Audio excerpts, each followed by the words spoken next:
नमस्कार। मेरी आत्मा आप सबकी आत्मा को नमस्कार कहती है और आप सबका मेरे संग जुड़ने का बहुत बहुत धन्यवाद। अब हम 16 चैप्टर कर रहे हैं जिसमें हमने समझा कि दैवीय संपदा क्या है, आसुरी संपदा क्या है। अब इस चित्र को ध्यान से देखिए। तो अगर हम इस चित्र के हिसाब से, अब एक बात तो हम अच्छे से समझ चुके हैं कि इसका मतलब हम सब क्या थे, ब्लैक होल में थे। बूम। कुछ लोग तो ब्लैक होल में ही रह गए हैं, कुछ हम आ गए हैं तभी भी, क्योंकि ब्लैक है ना, डार्क मैटर अभी भी है। तो जो हम आ गए, हम जैसे ही इसमें आए, लास्ट हुआ, हम इस वाले पोर्शन में आ गए और जैसे ही हम इधर आए, हम यहाँ को जानने में लग गए और यही में ही उलझ गए। पर कहीं ना कहीं हमारा असली घर क्या है, वही डार्क मैटर। तो हमारे को इसलिए कहीं ना कहीं संतुष्टि नहीं होती, कहीं ना कहीं हमको ये लगता है हमें वापस जाना है अपने घर। तो जब तक नहीं लग रहा, एंजॉय कीजिए। जब लगने लग जाए, गीता उठाइए, गीता को समझिए। गीता समझ में आ गई, जीवन जीना सा आ जाएगा। फिर जब मन करे वापस आइए, नहीं है डार्क मैटर में वापस जाइए, क्योंकि हमें लॉजिक समझ में आ गया कि हमको मृत्यु से डरने की जरूरत ही नहीं है, क्योंकि ये तो चलता ही रहेगा। क्योंकि मैं अगर जब सपना देख रही हूँ तो जो मैं सपना देख रही हूँ उस पे मुझको फीलिंग ये समझ में है कि मैं ये जो हो रहा है ये क्या है, एक सपना है। पर जो ये हो रहा है, इस वाले को मैं क्या कर रही हूँ, फील नहीं कर पा रही, क्योंकि ये वाले के लिए मेरा हायर सेल्फ, मतलब मेरा परमात्मा समझ पा रहा है कि अरे ये तो सब कुछ हो रहा है। तो मैं अगर अपने परमात्मा, जो हमारे पीछे का, जो हमारा ऑटोमेटिकली इस बॉडी को चला रहा है, उससे लिंक बना ली, तो ऑटोमेटिकली मुझको समझ में आ जाएगा कि ये सब क्या है, प्रपंच है। और जैसे ही समझ में आ जाएगा तो लाइफ कैसी हो जाएगी, कृष्ण की तरह, कि सुख और दुख का फीलिंग ही नहीं रहा। अब कृष्ण जी की लाइफ क्या थी, इंजॉय करते थे, जबकि कम तो दुख नहीं थे ना, दुख तो दुख ही थे उनके पास भी। तो इनफैक्ट हेल्प करने भी जाते थे। अगर देखा जाए तो ये कृष्ण जी का पर्सनल फैमिली मैटर नहीं था, उनका उनकी फैमिली का झगड़ा नहीं था, अर्जुन जी का था। बट उन्हें ये दिख रहा था कि ओके, ये धर्म के खिलाफ है, धर्म के साथ है, तो मुझे इसकी हेल्प करनी है। तो लाइफ उस टाइप की हो जाएगी, पर उसके लिए हमको क्या होगा, कुछ नियमों को फॉलो करना होगा और अपने ज्ञान को बढ़ाना होगा। और ज्ञान हम किसके थ्रू बढ़ा रहे हैं, स्वाध्याय के थ्रू। स्वाध्याय हम क्या कर रहे हैं, गीता का, ताकि हमारे अंदर गीता एक बार बैठ जाए। तो इसके लिए एक ही चीज ध्यान रखनी है हमको, कि ये गीता जो है, एक ही बार जब मान लिया, फिर कहते हैं ना, जान लिया फिर समझ लिया। तो 3 से ज्यादा बार अगर हम इसको, इसी गीता को, क्योंकि अब तो हम चरण सीमा पे आने वाले हैं, हमारे 2 चैप्टर ही रह गए हैं। 16 चैप्टर खत्म, तो 17 और 18, 2 चैप्टर्स। तो हम इसको बार बार अगर सुने, हो सकता है कभी कभी सुनने में बोरिंग लगे या कुछ भी अच्छा ना लगे, कैसा भी लगे, तो इसके लिए एक नियम बना लीजिए, रात को सोने वक्त सुन लीजिए। ताकि सोते वक्त बाद में क्या होता है, सुषुप्ति अवस्था में चले जाते हैं। सुषुप्ति अवस्था हमारी क्या बनाती है, सबकॉन्शियस माइंड में डाल देती है। तो सुषुप्ति अवस्था में सबकॉन्शियस माइंड में ही चला गया, तो ऑटोमेटिकली कभी ना कभी मैं इसको धारण कर लूंगी, इसको धारण कर लूंगी, लाइफ आनंदमय हो जाएगी। तो अगर देखा जाए तो रिवर्स बैक, तो फिर हमको ऑटोमेटिकली कर्म होना, कर्म मतलब अकाम कर्म या सकाम कर्म, हमारा कर्म ही जो है वो अकाम हो जाए, ये हम क्या है, सकाम कर्म कर रहे हैं। तो ये हमें ध्यान रखना है। अब इसमें हमें उसकी वजह से कृष्ण जी ने ये बता दिया कि सत्व, इसका मतलब क्या है, बुद्धि। रजस, मन कह सकती हूँ। तमस क्या है, अंधकार, नीचे का हिस्सा। तो अगर आप देखें भी तो हमारा मलमूत्र का एरिया हमेशा हमारी बॉडी से ज्यादा डार्क होता है, क्योंकि वो क्या है, अंधकार, वो डिनोट करता है हमारी बॉडी में। अगर आप, हम सबकी बॉडी में, अभी तो हम उसको, और इसलिए हम उसको, उस एरिया को क्या करते हैं, ढक कर रखते हैं। राइट। तो तमस समझाया जा रहा है, उससे नीचे ना जाए। उससे नीचे कब जा रहे हैं, जब हम रोना पिटना ये सब कर रहे हैं। तो इसके आगे के जो श्लोक हैं, अभी हमने कल 10 तक किए थे, तो 10 से लेके 24 तक श्लोक है। लास्ट के 2 श्लोक अभी मैं एक्सप्लेन करूंगी, क्योंकि वो आगे शास्त्र के बारे में बताएंगे। पर बाकी में अगेन बार बार, दैवीय प्रकृति वाले कैसे होते हैं, असुरी प्रकृति वाले कैसे होते हैं, वही बताया है, जिसमें हम ऑलरेडी जान चुके हैं। तो यहाँ पर मैंने एक टेबुलर फॉर्म में बता दिया है कि दैवीय प्रकृति वाले क्षमा करेंगे। क्षमा क्यों करेंगे, क्योंकि उनको गॉड डिस्कनेक्ट करनी है।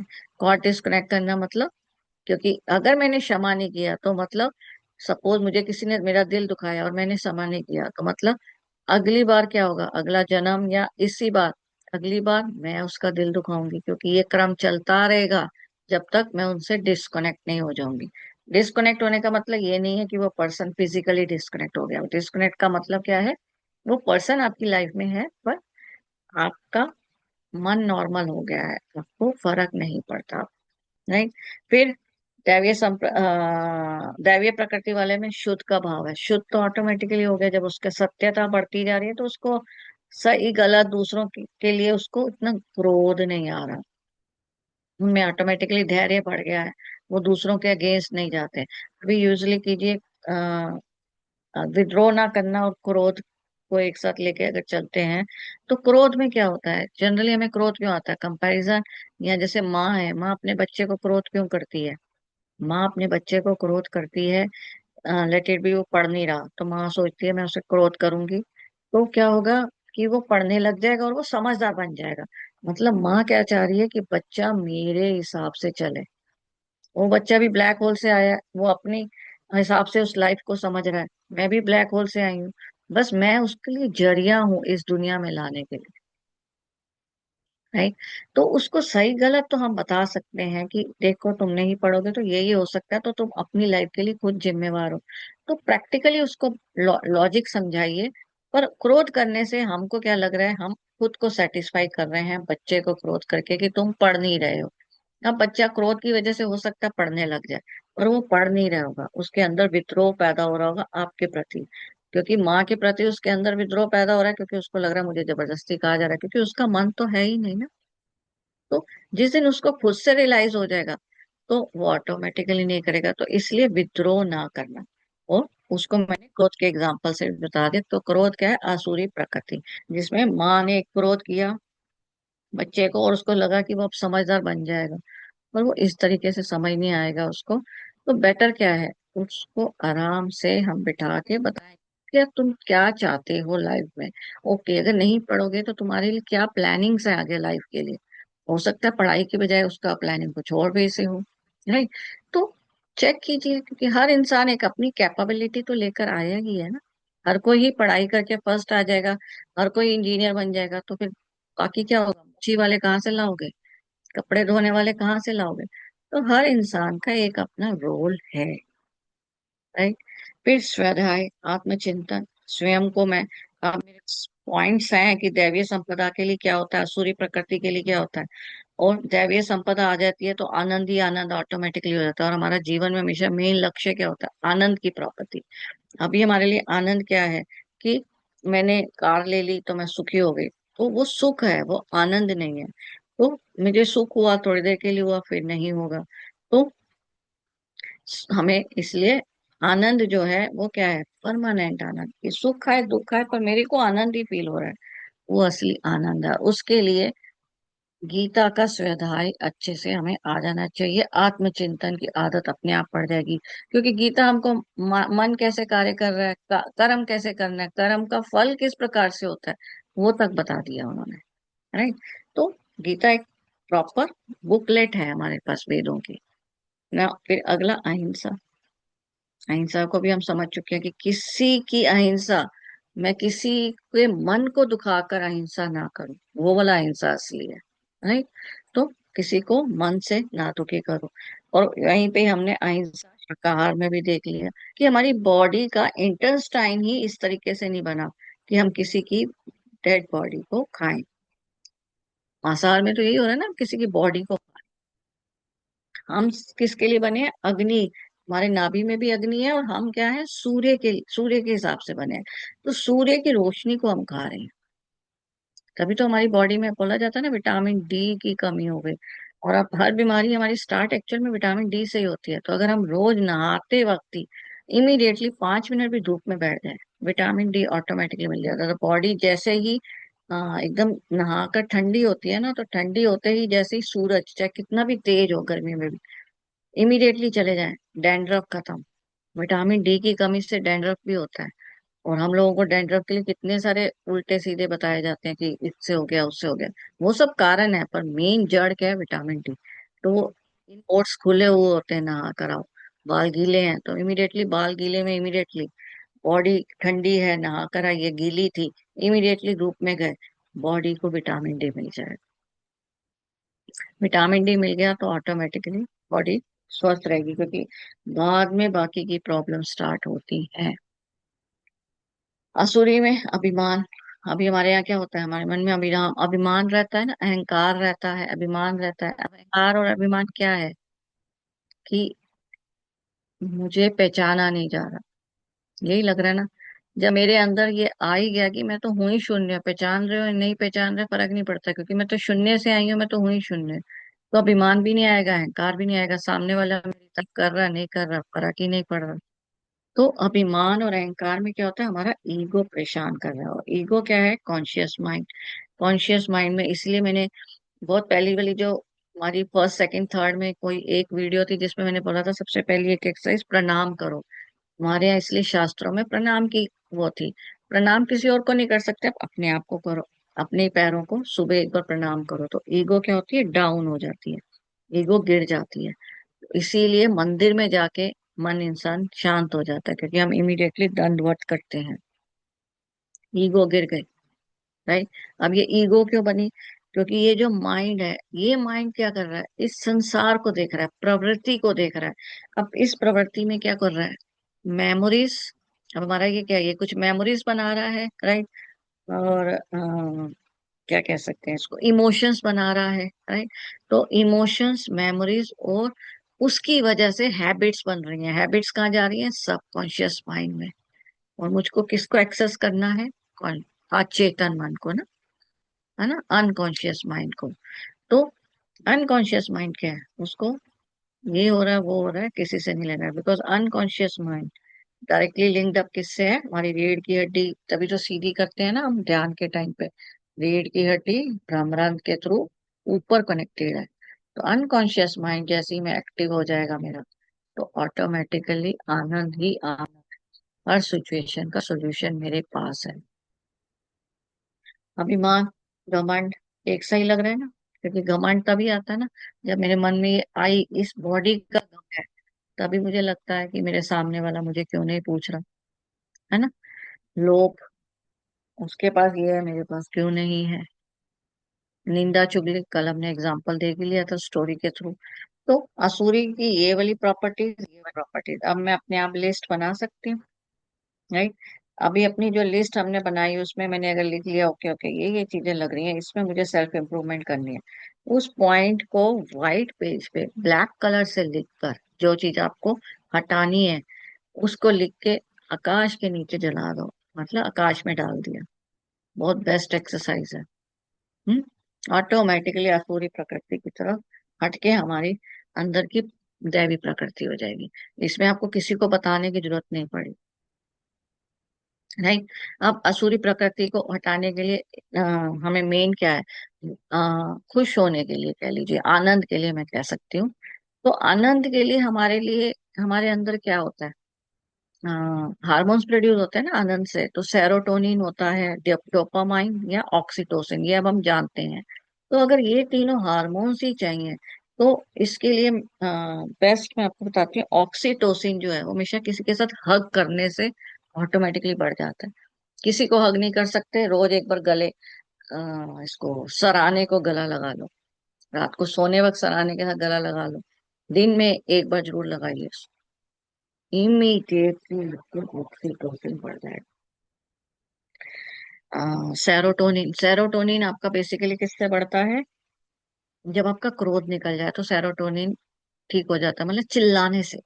हाँ, गुस्सा आ रहा है तो इसलिए भ्रामरी, मैंने बोला था भ्रामरी से क्या होता है, हमिंग, हमिंग करो ना, धीरे धीरे हमिंग ये बढ़ती जाएगी, आपको महसूस होगा यहाँ यहाँ चक्रास में हिल रहे हैं प्रॉपर, इतनी हिलने की आवाज। तो रोज हमिंग कर सकते हैं भ्रामरी प्राणायाम से, तो ऑटोमेटिकली हमारा क्या होता है, सेरोटोनिन बढ़ता है। तो ये सब मैंने पहले भी वीडियोस में बताया हुआ है। या ज्यादा है तो बाथरूम में नल चलाओ, एक बार जोर से चिल्ला लाया, जो चिल्लाना है चिल्ला लो, अंदर से निकाल लिया, सेरोटोनिन बढ़ गया। तीसरा हार्मोन क्या होता है, डोपामाइन। डोपामाइन कब बढ़ता है, जब हम निंदा चुगली करते हैं ना, एक्चुअल में उससे बढ़ता है। किसी के लिए ये पहले ही भाव रख लो कि मैं उसका कुछ नहीं चाह रही हूँ, उसका नुकसान नहीं कर रही हूँ, और फन वे में चलता जो बोलना है बोल लीजिए, किसी के लिए भी नहीं। मतलब उसके लिए भाव ऐसा पवित्र रखिए। क्यों? क्योंकि इंटेंशन ही है जो कर्म बना रहा है ना।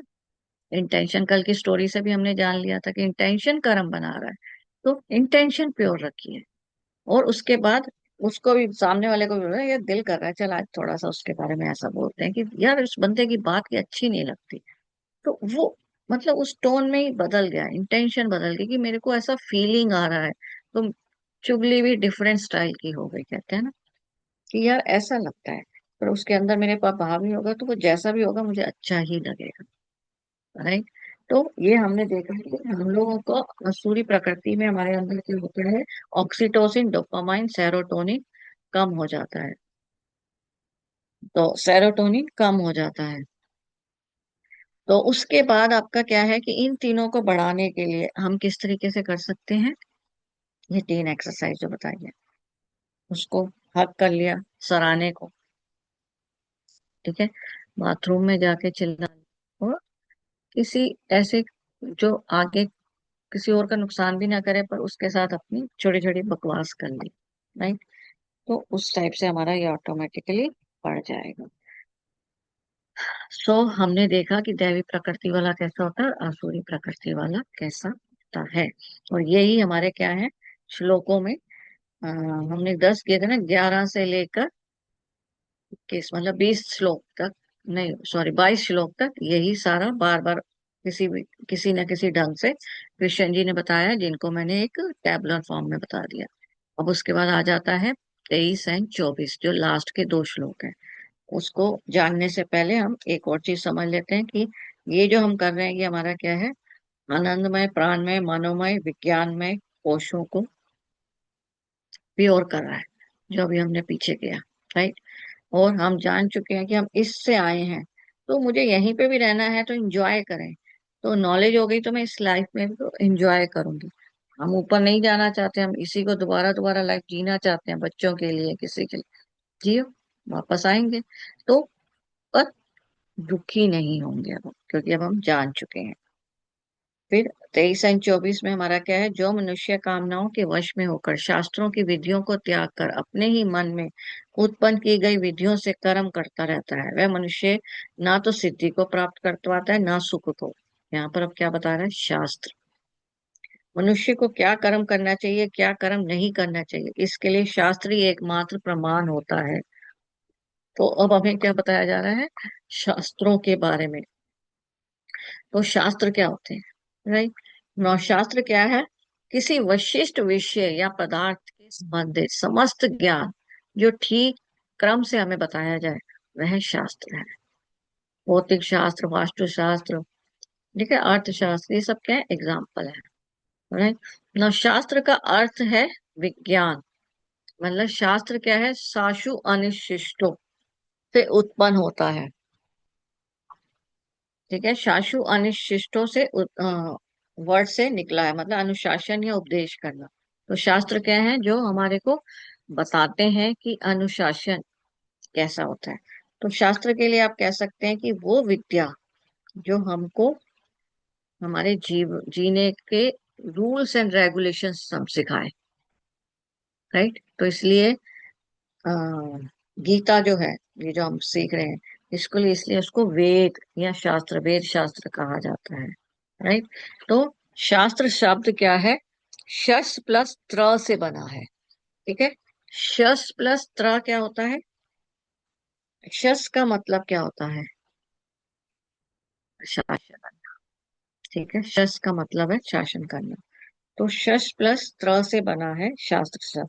तो शश क्या है, शिष्यते अने इति शास्त्र, शास्त्री चा त्रायते च असो शास्त्र, मतलब जिसको सीखा जा सके, जिसको ज्ञान प्राप्त किया जा सके, वह क्या है, शास्त्र है। और शास्त्र आ गया तो दुखों से छुटकारा मिल जाता है।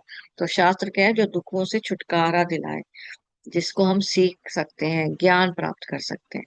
तो हमारे लिए सबसे अच्छा शास्त्र क्या है, गीता। नौ शास्त्र का बीज शब्द क्या है, शस। बीज शब्द मतलब जैसे चक्रास के बीज शब्द रहते हैं ना, हम, या तो हर्ष 20 चैप्टर में देखिए तो बेसिकली क्या है, म है जो हम लोग भ्रामरी से भी कर रहे हैं। तो शस का मतलब होता है शासन करना। शासन करने से क्या होगा? शासन कब करोगे? जब मतलब जीवन में हम क्या करें, शासन करना चाहते हैं। शासन करने का मतलब क्या है कि हम लक्ष्य को प्राप्त करना चाहते हैं। और चाहे छोटे लक्ष्य हो चाहे बड़े लक्ष्य हो, मेन लक्ष्य क्या रहता है? आनंद। ठीक है ना, किसी भी वजह से हो प्राप्त क्या करना चाहते हैं हम? आनंद प्राप्त करना चाहते हैं। तो इसलिए शास्त्र क्या है? शासित। आपको आनंद प्राप्त करना, और आनंद प्राप्त करने के लिए आपको शासित होना ही पड़ेगा।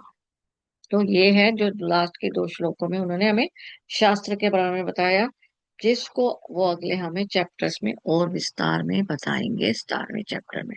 तो यहाँ तक हमारे 16 चैप्टर कंप्लीट हो गया, जिसके थ्रू हमें पता चला शास्त्र क्या है और मन किस प्रकार के काम कर रहा है। मन ही हमें दैवी संपदा की तरफ ले जा रहा है या असुरी संपदा की तरफ ले जा रहा है। अब असुरी और दैवीय क्या है? बेसिकली हमारी ही ईड़ा पिंगला नाड़ी। मतलब कभी मैं ऐसा सोच रही हूँ, कभी मैं वैसा सोच रही हूँ। मन में द्वंद चल रहा है। और मन का द्वंद कैसे खत्म होगा? ज्ञान से। ज्ञान किससे मिलेगा? शास्त्रों से। शास्त्र क्या है? गीता। बेस्ट ज्ञान क्या है? गीता का ज्ञान। गीता बेस्ट शास्त्र है हमारे लिए। और हमने जाना कि ये सब हमारे हेल्प क्या करते हैं। हमें आनंद कब प्राप्त होगा? जब हमारे पास तीन हार्मोन्स हैं, सेरोटोनिन, ऑक्सीटोसिन, डोपामाइन। सेरोटोनिन कैसे बढ़ेगा? हग करने से। किसी को हग कीजिए या तकिए को ही हग कर लीजिए, सेरोटोनिन बढ़ेगा। सॉरी, ऑक्सीटोसिन बढ़ेगा। और सेरोटोनिन क्या होता है? चिल्लाना। बाथरूम में जाके चिल्ला लीजिए। और डोपामाइन बकवास। तो कोई ऐसा फ्रेंड है जिसके साथ बकवास कर ली, मजा ले लिए, एंजॉय कर लिया, भूल गए, फिर उसके बाद ऑटोमेटिकली डोपामाइन बढ़ जाएगा। ये तीनों बढ़े हुए तो हमेशा ही आनंद है। क्योंकि हम आए यहाँ से हैं, यही वापस जाने की इच्छाएं हैं। उसके लिए हम छोटी छोटी यहाँ पर इच्छा प्राप्त बना रहे हैं। और उसकी प्राप्ति से हमें सिर्फ सुख मिलता है, आनंद नहीं मिल पाता इससे भी। क्योंकि मेन होम वो है। राइट। तो मन क्या है? ये तीन हार्मोन्स बन रहे हैं तो मन अच्छे से चल रहा है। और ये तीन हार्मोन्स को बनाने के लिए हमें पता चल गया है, रात को सोने वक्त हमारा क्या होता है, सुषुप्ति अवस्था में हम जा सकते हैं। तो रात को सोने वक्त हम एक अच्छे से एफर्मेशंस के साथ सोए तो ऑटोमेटिकली क्या होगा? सबकॉन्शियस माइंड में पैटर्न्स चेंज होंगे। पैटर्न चेंज का भी एक बताया था मैंने कि सीधे हाथ से हर कार्य करते हैं, थोड़ा सा कार्य उल्टे हाथ से करके देखिए, रोटी उल्टे हाथ से खाइए, पैटर्न टूटने के लिए हेल्प करता है। तो ये छोटी छोटी एक्सरसाइज हमको धीरे धीरे हमारे हर समय आनंद रहने की मोड में हमको ले आएंगी। तो इसी प्रकार हमने 16 चैप्टर किया, जिसमें हमको अ, दैवीय संपदा और आसुरी संपदा के बारे में पता चला। और अब हम नेक्स्ट चैप्टर 17वां स्टार्ट करेंगे। बहुत बहुत धन्यवाद।